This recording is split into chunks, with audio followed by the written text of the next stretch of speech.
Once a month, Paula Pant, host of the Afford Anything podcast, answers voicemail questions the listeners send in. Here's one now. Hi, Paula. It's Brittany. I have a question for you. I'm at a job that I just started not too long ago, and I hate it. I'm trying to figure out what I should do next. I want to start a blog, but I haven't launched it yet. I'm hoping that can provide some income along with maybe doing some part-time work. And I just wanted to get your thoughts on that. I hope I'm not being too ambiguous, but I'm just wondering how I should transition. And the way that I was thinking I should transition would be to just go to a part-time job and work on my blog.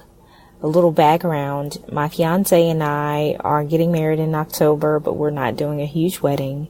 And we plan to move into the in-laws' house to save and pay off some things. And so that'll ease some stress on the expenses side. So I'd just like to get your thoughts on what you think I should do. Thanks, Paula, for being so awesome. Thanks for asking that question, Brittany, and sorry to hear that you hate your job so much. That it sucks to have to go to work every day in a place that doesn't excite you. We all spend a good chunk of our waking hours at work, so I believe it's extremely important to be doing something that you love. So, to answer your question, the thing that I like most about the plan that you've outlined is that you would be creating multiple streams of income. So you mentioned that you would have a part-time job in addition to also having some type of online side hustle or online business. And we'll get to the specifics of that in a second. But the thing, more broadly, the thing that I like about what you've said is that you have income coming in from multiple sources.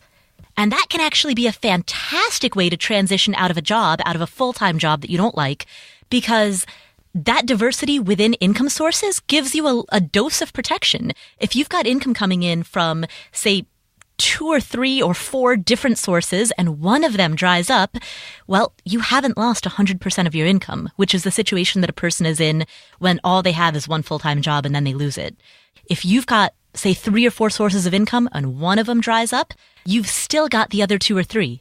And the fact that you're living with your in-laws, which means your housing expenses are probably 0 or close to 0, your cost of living is low, that's awesome. This gives you a perfect window of opportunity to be able to build something really great.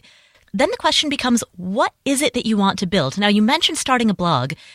I wouldn't start a blog in order to make money. For 2 reasons. Number 1, because it takes a long time before you'll begin to make money as a blogger. And number 2, because you're in a perfect position right now to create something that you're really passionate about, something that you could see yourself doing 10, 20, 30 years into the future if you wanted to. I wouldn't squander this opportunity just trying to make a couple of bucks here or there. Instead, I would spend it really digging deep into what is the work that you want to be doing, and then start to build a business around that while you're also working somewhere else part-time just to pay the bills. For example, you might spend 20 hours a week doing something that just pays the bills. And then with your other 20 or 30 hours, or 40 more hours a week, start building something that is at that Venn diagram intersection between what lights you on fire and what the rest of the world needs. Now, it might be that you have some type of a message to get out there, an idea to share, some knowledge to teach. If that's the case, then a medium such as a blog or a podcast might be great for that, or an ebook or something. I mean, fundamentally, when we talk about any of those, blogging, podcasting, ebooks, those are all mediums of communication. So the question shouldn't start with what medium of communication do I use? The question is transmitting information from myself to a broader audience the thing that I want to be doing? Is building an online community and an online platform the thing that I want to be doing? Because if it's not, then you're just going to burn out and fizzle after a couple of months. But if it is, then hey, 10 years you'll still be going strong. Now, on this podcast, we did an interview with Nick Loper, who outlined 3 different models of different types of side businesses that a person could develop. So he mentioned, number 1, businesses that are in the gig economy or the sharing economy. And so examples of that would be, driving for Uber or Lyft, becoming an Airbnb host, hosting dinner parties through a website called Eat With, anything that kind of leverages the sharing economy or the gig economy. These are some of the easiest ones to get started in, but they also tend to pay the least as a broad, general sweeping statement. But that's one good way to get started. Now, a step above that are side gigs that are within the freelance/expertise economy.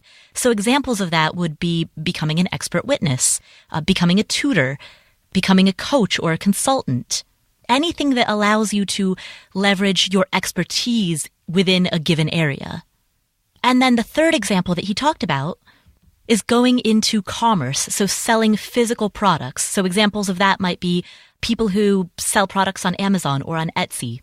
So those are all kind of different umbrellas or different models for how people develop side businesses. And we'll link to that episode in the show notes. Show notes are available at affordanything.com/episode 104.